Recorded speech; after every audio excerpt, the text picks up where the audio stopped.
Alain, propos d'un Normand. L'auteur maigre et l'académicien.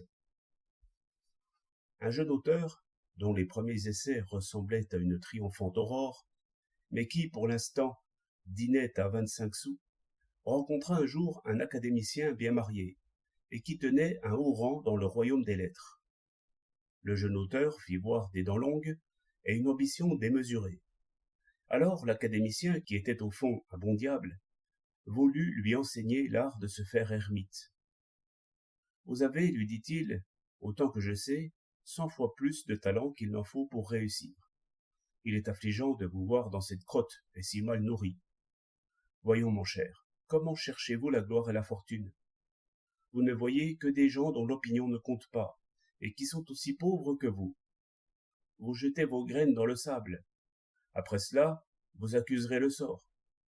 Il n'est pourtant pas difficile de savoir où se trouvent la gloire et la fortune. Suivez tous ces brillants équipages. Là est votre terre promise, et ne craignez rien, vous y entrerez sans peine. Faites seulement l'avance d'un costume convenable. Il vous sera remboursé, soyez tranquille. La société polie manque de sève et de jeunes talents. Vous serez admiré, vous serez aimé, vous serez lu.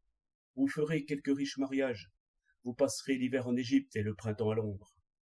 Et les jeunes gens copieront vos cravates et vos gilets. Je ne parle pas des femmes, ajouta-t-il, d'un air fat, car vous en aurez trop. Marchons, dit le jeune auteur, marchons vers la terre promise. Mais, dites-moi, on n'a rien sans payer. Que paierai-je pour avoir tout cela? Ah, peu de choses. On vous demandera d'être poli. Le reste viendra sans que vous y pensiez. Je connais vos opinions sur les riches et sur les pauvres. Moi aussi j'ai médité sur la justice. Il ne s'agit, voyez-vous, que de méditer un peu plus avant, jusqu'au point où les opinions contraires pèsent le même poids dans la balance. Quand vous en serez là, vous saurez le prix de l'ironie, qui est la politesse du sage.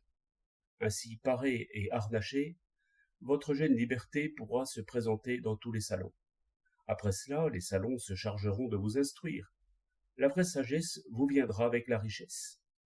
Je vous dirai, comme dit le prêtre, pratiquez d'abord, la foi viendra. Il faut exercer la puissance pour bien comprendre tout le respect qu'elle mérite. Vous êtes mal placé pour juger les traditions et la hiérarchie. Goûtez d'abord au miel, cela vous fera aimer la ruche. Bien vivre, si vous l'entendez comme il faut, conduit à bien penser. C'est l'histoire de plus d'un ministre et de tous les académiciens.